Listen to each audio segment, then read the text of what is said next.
Live. That lively garden has you checking out chicks. Head to the Austin Funky Chicken Coop Tour on April 19th. Allie and Richard are not on the tour, but there's lots more to cluck about. And on March 29th and 30th, join me at the Zilker Garden Festival for one-stop shopping. We also want to give a big shout out to the Austin Area Garden Council, our new production underwriters. Thank you very much. Right now we're going to be talking about hardy succulents that can survive not just the cold, but deer as well. I'm joined by Eric Pedley from East Austin Succulents. Great to have you back on the show, Eric. Thank you for having me again. Oh, very honored to have you back. You always bring incredible assortment of plants, and this is a fun topic. A lot of people are concerned about their succulents this year because they may look a little mushy thanks to some cold weather we've experienced. It's been a terrible winter, but yeah, there's a lot of things to choose from, and it gives you a chance to try some new plants if you lost some. Yeah. There's always a bright side to gardening. Yes. It's just more room for the things that you love. And I love, personally speaking, the agaves, and you've brought quite a collection of agaves to talk about. And we're going to start by looking at a couple of small ones here. I am very fond of this particular one. I just know it by its common name, which is squid agave. Yes. But this is one I am particularly fond of because it does well in shade. Yeah, generally greener things have more chlorophyll, so you can do some shade. There are a lot of yuccas, like the soft leaf yucca, that can take some shade because it's really green. Yeah, you qualified as saying some shade, and I should have said that because it's, dark place would be bad. Still bad, yeah.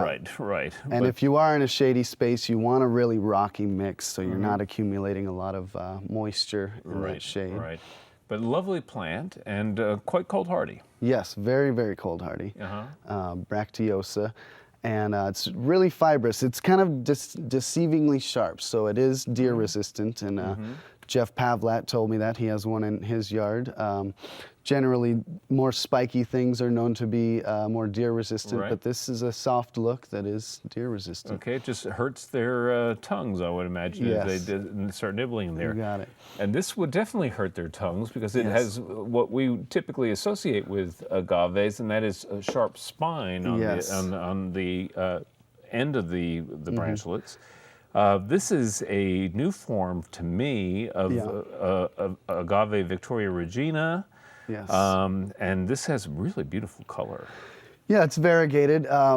It used to be, years ago, it would be very, very hard to find a real treasure, but now it's in tissue culture, so we have a bunch of those, and it has proven to be still cold hardy. Generally, some things that are cold hard that are variegated or crested are less hardy and easier to kill, but this is a really resilient cold hardy deer resistant plant. Well, the parent plant is cold hardy down to like 6 degrees or 8 degrees. Does this even come close? I'm sure it does. It hasn't been tested as much as the regular Queen Victoria, but it seems to have been fine the last 5 years in my yard. So. All right. Well, it's a beauty, and you've brought along an assortment of other agaves that we're going to take a quick look at, and this just shows that really just the variety of forms and colors that you can get in this amazing plant family. There are a couple you wanted to give a special shout out to in this group. We're going to start with what may be my all-time favorite plant, is agave Perryi truncata. Yes. And this one I love just because of it, the compact nature and the architecture of it when they get a little bit bigger. Well, agaves are my favorite group of plants also, and I wish I could have brought a lot more, but the truncata or the Perryi or Perryi kuusii, there's just so many different things, so you just find your favorites and stick with it, and then and they're all going to pop out a little bit, so you'll have presents for friends. And well, this one has again great coloration on it.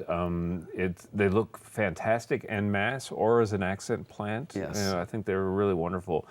And next to it is another cousin of the variegated Victoria Regina we just looked at, and this is a very compact form. Yes, that's Regina compacta. So you're going to get a lot stronger white lines on those, and it's going to stay a little smaller. Very slow growers, the truncata and the Victoria, very slow. Okay, well, again, highly recommend agaves to people, and there are a lot of cold hardy forms out there. And obviously, as well armed as they are, the deer are not going to mess with these plants. We are now going to look at a variety of cacti. And the first one is, I think, my favorite to garden with here in Austin because it's a Texas native, and it seems foolproof. I don't know, what temperature can this take it down to? Because I don't protect mine at all. I don't know, but I would imagine that it could go down to a 7B, you know, like a 0 degree, negative degree. I didn't research that right before the show, but they can survive the apocalypse, and they have spectacular flowers, Beautiful big pink fruit. Yeah. Yeah. Wonderful. And this is the horse crippler Yes, cactus. Which, imagine stepping on that, and that's where it gets its name, I think. It's a violent image. It's not good. Not a pretty picture, but a fantastic plant. Does well in pots, does well in the ground with good drainage. Real good drainage, yeah. Right, right. Next to it is the Golden Globe, is that right? Golden Barrel. Golden Barrel, okay. Yeah, those just easy, great plants, but they'll get really big and kind of start to tip over. But you know, one thing to note is that a small golden barrel might not necessarily be cold hardy, but a bigger one will. And something in a pot might not necessarily be cold hardy, but in the ground it's cold hardy. Yeah. So. All right.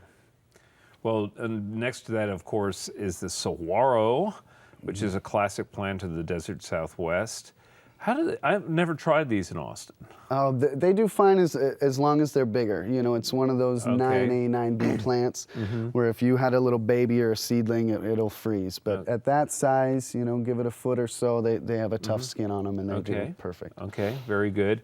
And we all are familiar with the opuntias. This is a form called beaver tail prickly pear. Yeah, that's a nice one.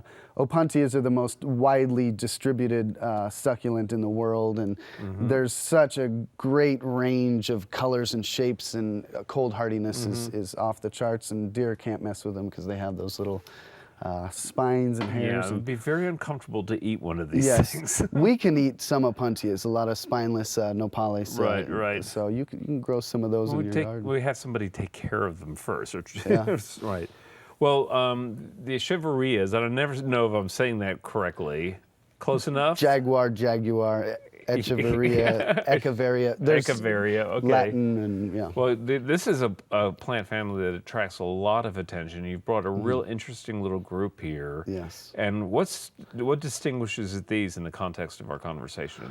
Well, I wanted to mention that there are cold hardy Echeverias, especially the agavoides and topsy-turvy, but there are a lot more that people don't really know about. Some of them are hard to come by, and they definitely wouldn't be deer resistant. You know, a deer could just smash one in one. But if you don't have deer in your area, you can play with some of these Echeverias. If you're kind of tired of the sempervivums and the ice plants and the sedum, which, you know, really get hurt by the hot sun here, you can play with some Echeverias in your yard and see how they do. And see what do you how think like is the trick with these plants? I even with you know, super well-drained potting soil, I think I tend to overwater them. Well, just look. If you see that the leaves are wrinkly or shrivelly or soft, then you need to water more. So your mix doesn't matter as much as how much you're watering in that mix. Okay. So you start to learn your plants, and you see wrinkles and softness. And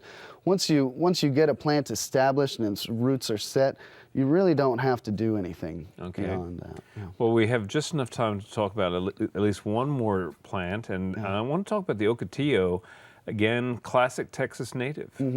This is kind of an underappreciated plant. You know, you see it in a nursery and it just looks like a bunch of sticks, but then you get it in the ground and it leaves out, and then when the flowers come, it's the reddest, most vibrant thing in your whole yard. So it's good to have some height in a small area with some cool flowers. And these can get like 10 to 12 feet tall, can't Sure, they? yeah. Go out to Big Bend, you'll see whole mountainsides of red, huge things, yeah. And obviously well armed, something the deer would have a hard time browsing successfully, without a bloody nose at the very least. You got it. You betcha. Okay.